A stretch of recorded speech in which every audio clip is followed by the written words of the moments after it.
Hello and welcome to my YouTube channel. इस वाले YouTube video में हम लोग पढ़ेंगे टाइडल एनर्जी और इसके अवेलेबिलिटी के बारे में। तो बेसिकली टाइडल पावर जो होता है वो वाटर के मूवमेंट को एक्सप्लॉइट करता है, जो कि एक तरह से जो टाइडल करंट जनरेट होती है हमारा जो भी समुद्र है उसके वाटर के लेवल में राइज और डाउन होने पे, फॉल होने पे। बेसिकली क्या होता है कि समुद्र में जो वाटर का लेवल होता है, जब ज्वार भाटा आता है तो उसमें उसके लेवल में काफी उतार चढ़ाव देखने को मिलता है। तो उसी का यूटिलाइजेशन करके बेसिकली जो मोमेंट ऑफ वाटर है उसका यूटिलाइजेशन करके हम लोग इलेक्ट्रिसिटी जनरेट करते हैं।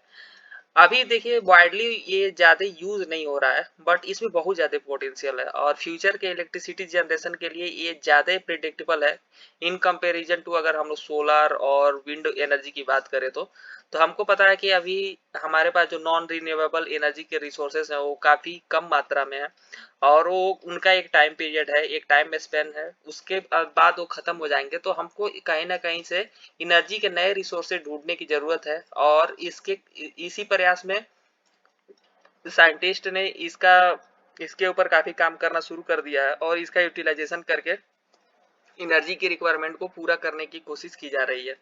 ठीक है, तो आगे पढ़ते हैं। The technology required to harness tidal energy is well established.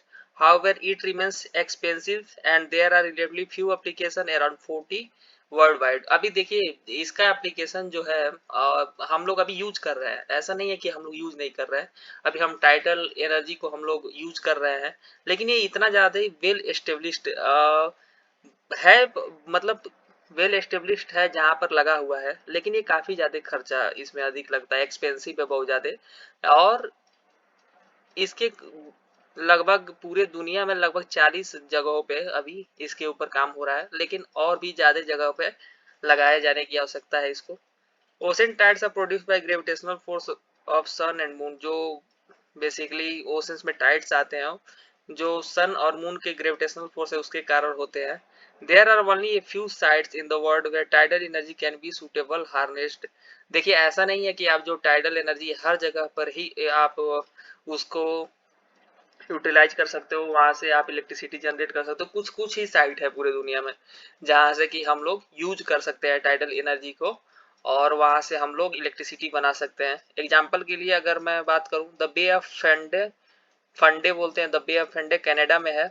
उसमें 17 से 18 मीटर हाई टाइड्स है, जो potential of 5000 megawatt of power generation. तो वहां पे सॉरी, वहां पे 17 से 18 मीटर जो हाई टाइड्स आते हैं उसमें इतना ज्यादा पोटेंशियल होता है कि वो 5000 मेगावाट तक पावर जनरेशन कर देता है। ठीक है, वैसे ही अगर हम इंडिया की बात करें, in Indian gulf of Cambay, gulf of Kutch and Sundarban delta R the tidal power site. यहाँ ये सारे टाइडल पावर साइट्स हैं। अब यहाँ पे फिगर देख पा रहे हैं, बेसिकली ये एक तरह से टाइडल एनर्जी का ही फिगर है, कैसे यूटिलाइज किया जा सकता है। अब इसके थोड़ा सा हम मेरिट्स और डिमेरिट्स के बारे में डिस्कस करेंगे। देखिए पहला जो मेरिट है, very less area is required because they are on base. काफी कम एरिया की रिक्वायरमेंट होती है। It is free from pollution. सबसे बड़ा बात आपको भी पता है कि अभी जो ग्रीन हाउस इफेक्ट है और ये इन्वायरमेंट को काफी इन्वायरमेंट फ्रेंडली है, तो पॉल्यूशन से फ्री है, एक सबसे बड़ा फायदा है। और इसमें कोई फ्यूल का यूज नहीं होता है, सबसे बड़ी बात है। सारी की सारी चीजें फ्री में मिली है। एक बार आपने सेटअप तैयार कर दिया तो आप इलेक्ट्रिसिटी वहां से जनरेट कर पाएंगे। It is much superior to hydropower plants as it is totally depend of rain which always fluctuates year to year। देखिए जो हाइड्रो पावर प्लांट है वो बेसिकली रेन पर डिपेंड करता है और वो आपको पता है कि कभी किसी साल बारिश होती है, किसी साल कम होती है, किसी साल ज्यादा होती है, तो उस पर डिपेंड करता है। तो ये उससे ज्यादा सुपीरियर है, अच्छा है। It does not produce any unwieldy waste like gases, ash, refuse, etc. ये पहले बात कर लिया हमने। Tidal power has unique capacity to meet the power demand effectively when it works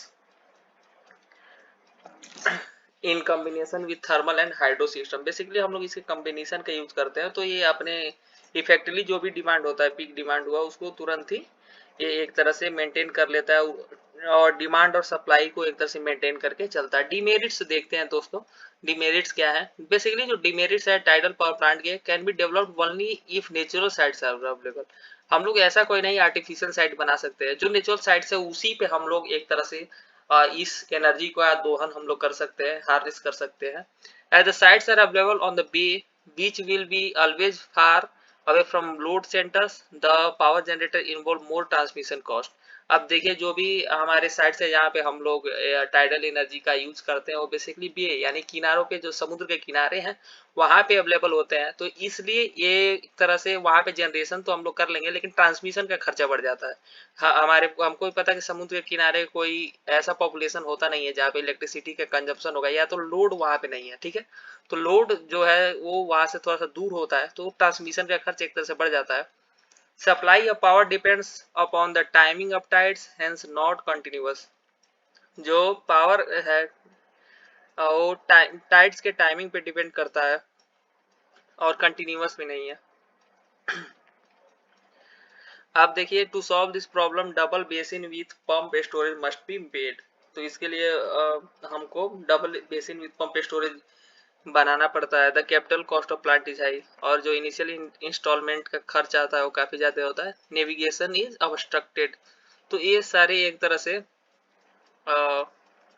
merits और डिमेरिट्स थे, और एक तरह से मैंने थोड़ा सा समझाने की कोशिश की, आपको एक ओवरव्यू दिया कि टाइडल एनर्जी क्या होता है। और ज्यादा डिटेल वीडियो देखने के लिए मेरे चैनल को सब्सक्राइब करें। बहुत बहुत धन्यवाद वीडियो देखने के लिए, और आपसे रिक्वेस्ट है कि प्लीज सब्सक्राइब कर दिए चैनल को। धन्यवाद।